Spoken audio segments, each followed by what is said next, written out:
Yes, thank you. So I am currently here at the premises of the Finance Ministry where customers of the defunct Goldcoast Fund Management are in picketing in a 32-hour picketing to demand the release of their funds from the Finance Ministry.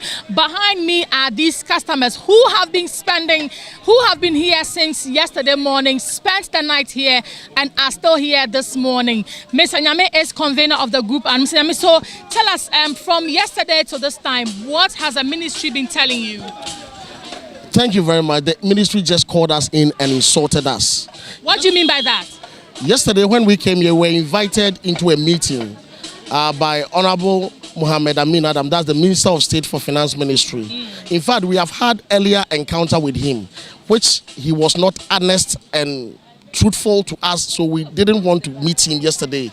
But we were persuaded and we accepted the invitation. In the meeting, what he told us was that they cannot pay us our money unless we do one thing. They can only pay our money on one condition. Which is their finance ministry wants to assist with the customers so that we go after Dr. Papa Kwesi Indum and the management of Gold Coast Fund to go out of court from challenging the liquidation order case that the government has filed through the Register General Department against the company. Come to think of it, these are typically litigation process, which is a legal process that we customers cannot take the laws into our hands. And even the case was filed by the government, and Dr. Papa Kwesi is just putting up a defense. It is up to the government if they had observed due diligence in revoking the license and whatever they did, they have to present their facts and their evidence to the court. For the court to grant them the liquidation order, they have to prove that the company was insolvent, was duly insolvent. That's why they revoked the license. The government made allocation of 8.6 billion in the 2020 mid-year budget, and again 2021 main budget for approval, for parliamentary approval for onward payment to the customers. In the mid-year 2020, the part that is 3.1 billion that was approved was disbursed in the form of partial bailout, waiting for the remaining 5.5 billion to be approved subsequently to complete our payment. In the main 2021 main budget, the 5.5 billion was approved. But so in summary, there has been money that has been approved for repayment to you, but the money is not coming. How worrisome is this to you? It's very worrisome because over 800 of our members, most of them being the pensioners and the old, they are dead as we speak now. We have the evidence of obituary. And some of them, their businesses have collapsed. We have some people whose parents made educational policy through this investment for their children, tertiary education. And as of now, these children has completed secondary school for 4-5 years. They are still in the house. We have widows and orphan businesses being folded up.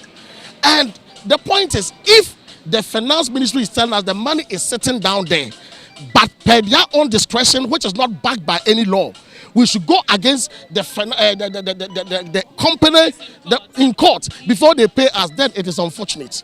We want the nation to rise against this canker because this is a nationwide issue. We are talking about investing into the economy. Whilst the politicians were sending their money offshore, we, the customers, we believed in made in Ghana.